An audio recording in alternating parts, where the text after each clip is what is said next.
പണ്ടാരം കോഴിയെ കൊണ്ട് ഭയങ്കര ശല്യമായിരിക്കുവാണല്ലോ. അല്ല മോനെ, കോഴികൾക്കൊന്നും അങ്ങനെ പേരൊന്നും ഇല്ല മോനെ. അത് മോനെ, മനുഷ്യന്മാർക്കെന്ന് പറയുമ്പോൾ നമുക്ക് ജനിക്കുമ്പോ തന്നെ പേരിടും. പക്ഷെ കോഴികൾക്ക് അങ്ങനെയല്ല. കോഴികൾക്കൊക്കെ മരിച്ചു കഴിഞ്ഞാ പേരിടുന്നത്. ചിക്കൻ 65, തന്തൂരി ചിക്കൻ, അൽഫാം, barbecue, chicken masala, chicken tikka masala, Chettinad chicken എന്നൊക്കെ കേട്ടിട്ടില്ലേ?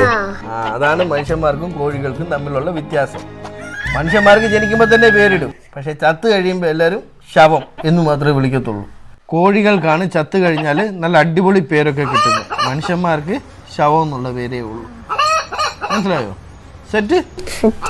കോഴി